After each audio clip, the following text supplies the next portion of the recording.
অবকাঠামো উন্নয়ন কিংবা কর্মসূচি বাস্তবায়নে প্রতি বছর বিদেশ থেকে ঋণ করতে হয় বাংলাদেশকে। আর গেল কয়েক বছর ধরে কাঙ্ক্ষিত রাজস্ব আদায় না হওয়ায় সেই উৎসে নির্ভরতা বাড়ছে ধারাবাহিকভাবে। বাংলাদেশ ব্যাংকের তথ্য অনুযায়ী কেবল ইউনূস সরকারের শেষ বছরই অতিরিক্ত ঋণ নেওয়া হয় $9 বিলিয়ন, যার বড় একটা অংশ ছিল সরকার পরিচালনার জন্য।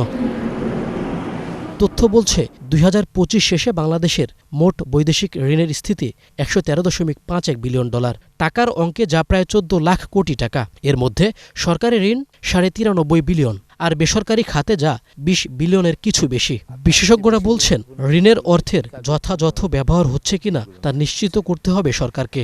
যে কাজের জন্য নেওয়া হচ্ছে সেখান থেকে আয় করে যদি বিদেশি ঋণ হয়, তাহলে শুধু দেশীয় টাকায় আয় না, বিদেশি কারেন্সিতে আয় করে এটা পরিশোধ করার সম্ভাবনা কতটুকু, সেইটা যদি আমরা নিশ্চিত করতে না পারি, তাহলে দেশীয় ঋণ বলেন বা বিদেশি ঋণ বলেন, দুইটাই ভবিষ্যৎ প্রজন্মের জন্য একটা বড় বোঝা হয়ে যায়। বাজেট ফাইন্যান্সের জন্য কিন্তু ঋণ নেওয়ার প্রয়োজন হবে।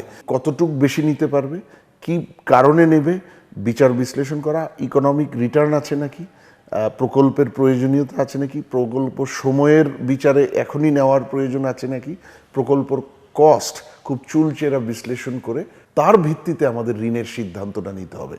তথ্য বলছে, মোট বৈদেশিক ঋণের 87.5%ই দীর্ঘমেয়াদী। আর সরকারি খাতে নেয়া 93 বিলিয়নের মধ্যে বহুপাক্ষিক ঋণ 45, দ্বিপাক্ষিক 32.5 আর IMF-এর ঋণের পরিমাণ $6 বিলিয়ন।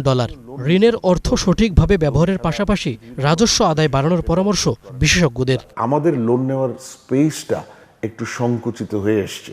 আর আরেকটা হলো, আমি নতুন লোন নেওয়ার আগেই আমার এই মুহূর্তে যে